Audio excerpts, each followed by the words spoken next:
think a lot of people that suffer abuse and stuff in their childhood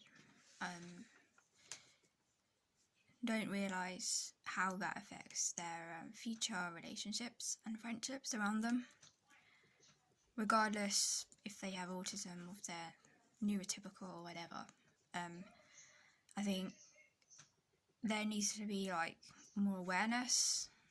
and support and therapy for people that have been through traumatic things in their childhood, because a lot of people, they then meet people when they're older who remind them of a specific thing or a place, and so they automatically feel a connection to someone, and not even knowing what it is, it just feels right. It feels like they've known this person their whole life, and actually it may even be a negative thing and not even a good thing, because it's reminding them of something that happened to them when they were younger. You know, they hadn't even realised that. A lot of people don't even realise this, and they just go off into the world and they don't understand any of it, and then they wonder why a lot of their relationships and friendships have not worked out, and it's because they haven't had therapy, or they haven't realised the link between growing up, going through things, and not even realising what had happened, and then having relationships or whatever that are not suited towards that person. And I think there's a lot of people that go through trauma as children, and then they end up with narcissistic partners, or people with narcissistic traits. I do think that there are people that are overly, diagnosing people, like every time like someone sees some trait, like, oh, they have to be a narcissist. But I do think for the people that have had traumatic childhoods and been through things, more likely to probably develop like that borderline personality disorder, and if not, but still be passive, and then gravitate towards to like somebody that looks confident, looks like is charming, and acts in a way that you wish that you could feel, and then like gives you like all that attention that you didn't even realise you was actually seeking, because you felt like you didn't get it in your childhood or something like that. And that person says all the things that you want to hear, and they may not even realise that they even are a narcissist or have narcissistic traits, because they came from a traumatised home as well. And I feel like there's two ways you can go with this abuse. You become passive and more like have anxiety problems and depression, all like that, and a people pleaser. Or I feel like, could be wrong, but you could go the other way and then become a narcissist. Just thought I'd make this video because I don't know, something that I've been thinking about recently, and I feel like that people on the spectrum, some people confuse people on the spectrum of autism with narcissism, and obviously you could have autism and narcissism together, of course, like you could be neurotypical and have narcissism. But I think a lot of people on the spectrum, because we find it hard already to set boundaries, and we always usually seek like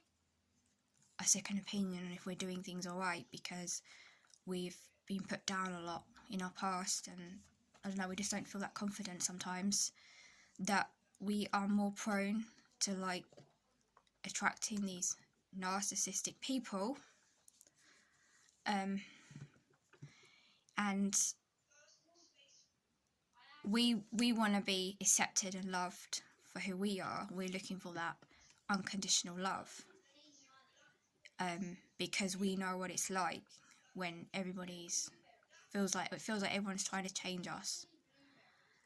So then when we meet someone with narcissism, you probably don't even know what it is at the beginning, but you feel, oh, well, you know what, they accept me for all my bad things, because they'll probably make you feel bad for even having autism. Then, oh, I was going to say no. Yes, so they'll make you feel bad and that, and then you'll feel like that you need to then accept their downfalls, which sounds reasonable, right? Why, but the thing is that their downfalls are actually abusive and are putting you down. And then you stay in this relationship, and it's almost like you become codependent on this person, and you can't get out, and the boundaries just come down and down and down. And that's why I think people on the spectrum and not on the spectrum need to be taught, especially people who've had traumatic childhoods, need to be taught how to set boundaries, and need to practice setting the boundaries, because otherwise you could become susceptible to narcissism, narcissistic people, who will literally make you feel like you want to have a nervous breakdown, and make you feel like that you question every single thing that you ever thought about yourself. You literally will feel drained. Then you feel like you'll lose your self-identity. I was going to say, so yeah, it's a really, really, really eye-opener thing when you learn about narcissism, because it seems to be like on the increase, I'd say, probably due to like social media and all these things like that. And most of these people, like, they are really quite successful in the materialistic sense. And I'm not even making this video to be mean about it, because I actually feel quite sorry for the people that end up like that, because especially if it's from like child abuse and that, because even though I realise that they are making other people's lives hell, they probably wouldn't have been like that if the parents hadn't been like that. Do you know what I mean? Like, it's like they get brain damaged or something from all the crap. So this isn't a video to like sound like, because all the other videos I watch about narcissism and that, they're like flipping really, really, really negative, because it is a negative situation. But I think it's sad that could happen to someone, and that they're not even aware like that's even happening to them. I'm